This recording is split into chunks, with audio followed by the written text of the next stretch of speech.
Président du MUR, Mesdames et Messieurs de l'organisation, distingués invités, c'est avec un grand plaisir que je prends la parole devant vous, au nom de toute la jeunesse congolaise et celle de la jeunesse de Mokoko en particulier. Mesdames et Messieurs, voilà donc depuis plus de 30 ans que notre jeunesse est soumise à un système politique d'asservissement qui l'empêche toute forme d'expression, d'émancipation et donc de laisser libre cours à ses désirs d'alternance politique. Cette même jeunesse aujourd'hui fait un constat alarmant de la situation de notre pays. Notre pays est devenu le laboratoire de toute forme de chaos que l'on puisse imaginer. La médiocrité est hissée au rang de vertu. L'incompétence est célébrée. L'immoralité est devenue la norme et le paupérisme des jeunes un objectif pour ce système politique. Que dire des injustices, de la confusion et de l'ethnocentrisme. La jeunesse congolaise se voit là donc confisquer ses droits les plus élémentaires, ses droits les plus élémentaires, la dignité, l'honneur et le respect de la vie humaine. Mesdames et messieurs, la vérité c'est que chaque jeune Congolais a son histoire. Son histoire est celle de ce jeune Congolais qui fait face à une corruption endémique, pour qui l'horizon est davantage flou et l'avenir est incertain. Ce jeune que le système a volontairement condamné à une pauvreté et une dépravation quasi permanente. Mon histoire est celle de ce jeune de Pointe-Noire qui, après l'obtention de son bac, se voit obligé de mettre fin à ses études parce qu'il n'a pas les moyens pour continuer ses études à l'université Marengwabi aussi loin de Pointe-Noire. Mon histoire est celle de ce jeune de Makotipoko ou encore celui de Djambala qui, après avoir quitté l'université Marengwabi, diplôme en poche, est livré à lui-même, obligé de devenir chauffeur de taxi, faute d'emploi ou des mesures d'accompagnement. Mon histoire est celle de ce jeune de Boko, à qui le système a appris à redouter de lui-même, à remettre en cause sa formation, à redouter la concurrence intellectuelle et à refouler le leadership. Mon histoire est celle de ce jeune d'Owando, qui, après un accident de route, trouve la mort à l'hôpital. Mais pas parce qu'il est victime d'un accident, mais parce qu'il n'a pas les moyens pour payer ses soins, et à qui l'État n'accorde aucune assistance médicale. C'est ce jeune qui n'a pas accès au système de santé ni à la sécurité sociale. Mon histoire est celle de cette jeune fille d'Epena, venue saine, rendre visite à un parent à l'hôpital, mais qui repart malade, contaminée par l'environnement insalubre de nos bâtiments, des hôpitaux non désinfectés. Mon histoire est celle de ce jeune de Dolisie, qui voit son expérience de vie se réduire à cause de son environnement fortement pollué et parce que les services d'assainissement de l'État sont tous démissionnaires. Mon histoire est celle de ce jeune de Brazzaville, qui n'a pas accès à de l'eau potable, comme 70% de ses concitoyens, obligés de parcourir des kilomètres ou encore de se réveiller très tard la nuit pour en trouver.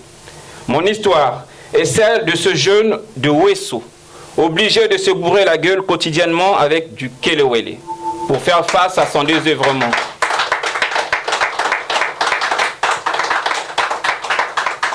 Pour faire face à son désœuvrement et ainsi oublier ses souffrances.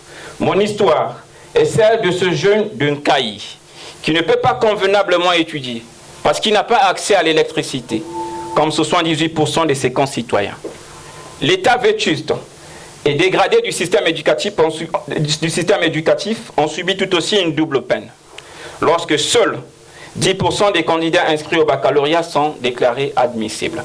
Mon histoire est celle de ce jeune désœuvré de Fontchétché, exclu du système éducatif, privé de l'accès à l'enseignement et à la formation professionnelle, à qui l'État n'a pas assuré l'obligation de la scolarisation jusqu'à l'âge de 16 ans, mais qui malheureusement n'a pas échappé au phénomène des enfants de la rue.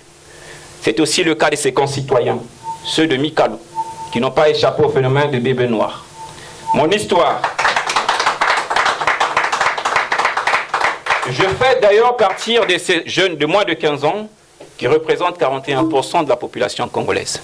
Mon histoire est celle de toutes ces jeunes mamans de Talangaï qui subissent un taux de mortalité infantile de plus de 58% face à l'indifférence totale de l'État. Mon histoire est celle de ce jeune adolescent dévot, à qui l'État n'accorde aucune protection contre toute forme d'exploitation et qui ne jouit pas paisiblement de ses droits d'enfance. Mon histoire est celle de ce jeune d'Ifondo, privé de culture, dont l'accès aux livres, à l'Internet haut débit, au cinéma, aux centres sportifs et aux colonies de vacances n'est pas assuré. Mon histoire est celle de ce jeune Doyo, qui a perdu tout espoir de voir un Congo devenir un État démocratique. Parce que tous les acquis de la conférence nationale ont été progressivement inhumés. Mon histoire est celle de ce jeune de Makwa, qui ne connaît plus que c'est l'égalité entre les citoyens, l'égalité devant la loi, l'égalité devant les charges publiques, mais qui en revanche apprend à connaître ce que c'est l'arbitraire, la présomption d'innocence qui laisse place à la présomption de culpabilité. Mon histoire est celle de ce jeune de Kinkala, qui ne peut pas librement exprimer ses opinions sans craindre des représailles. Ce jeune qui est censuré et dont la parole a été muselée. Mon histoire est celle de tous ces jeunes handicapés de Moussaka et Betou qui ont des difficultés pour accéder au monde de l'emploi, qui ont des difficultés pour accéder aux mêmes moyens de transport que nous, qui ont des difficultés pour accéder aux mêmes structures sanitaires que nous, mais à qui l'État n'accorde aucune importance. Mon histoire est celle de ce jeune du Kouilo, qui ne peut s'empêcher de s'interroger. Mais comment donc, depuis plus de 50 ans d'exploitation pétrolière, une ville comme Pointe-Noire ne peut pas avoir un institut digne de ce nom pour former les cadres locaux dans le secteur pétrolier? Mon histoire est celle de ce jeune de la diaspora, catalogué comme l'ennemi public numéro 1 au pays,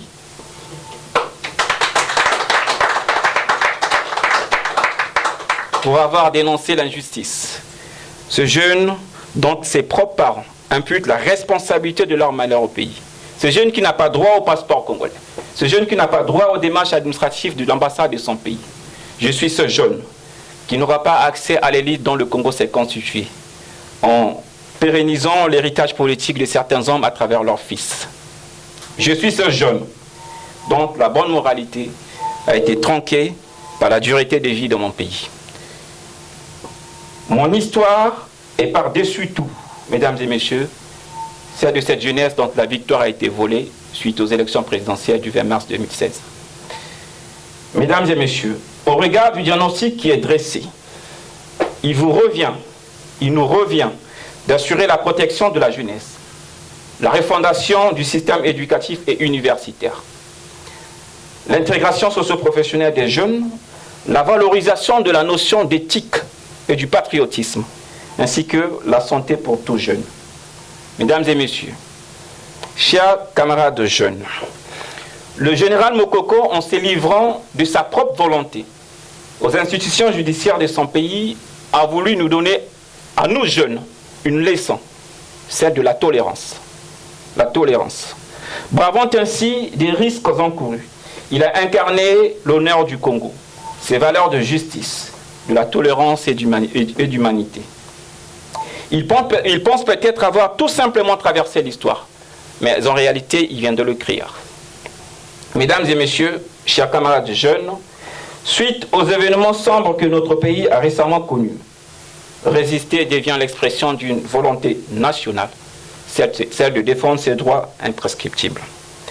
Je veux ici, au nom de toute la jeunesse congolaise, et celle de la jeunesse de Mokoko en particulier, rendre un grand hommage à tous ces jeunes morts pour des valeurs d'alternance et de liberté, ces jeunes qui avaient intimé qu'il était de leur responsabilité morale et historique d'exprimer leur ras-le-bol face à l'oppression.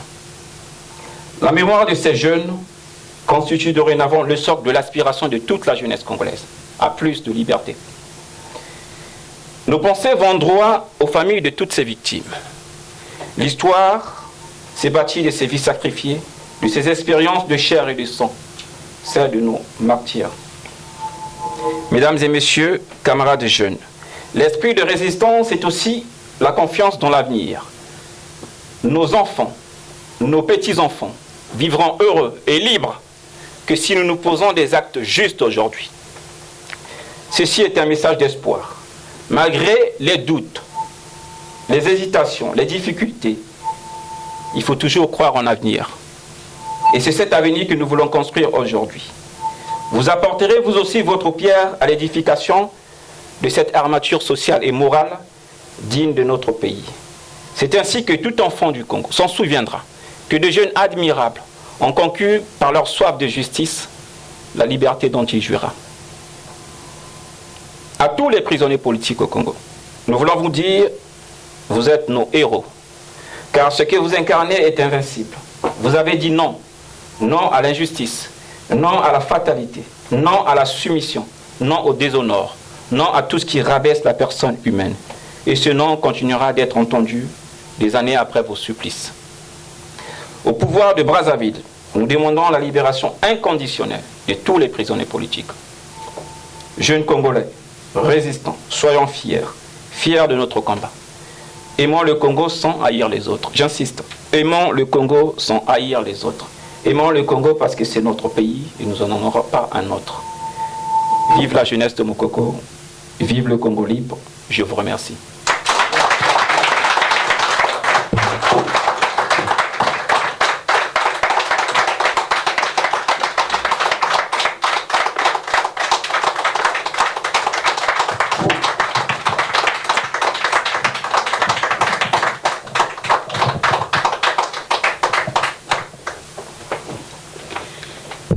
Mesdames, Messieurs, après ce message très touchant de la jeunesse congolaise et de nous qui sommes là en tant que parents et personnellement en tant que mère, ayant évolué plus de 30 ans au niveau de l'éducation nationale, ça me va tout droit au cœur. Et j'ai même les larmes aux yeux en écoutant ce message parce que c'est ce qui représente actuellement notre pays. Merci la jeunesse, merci, nous vous avons compris.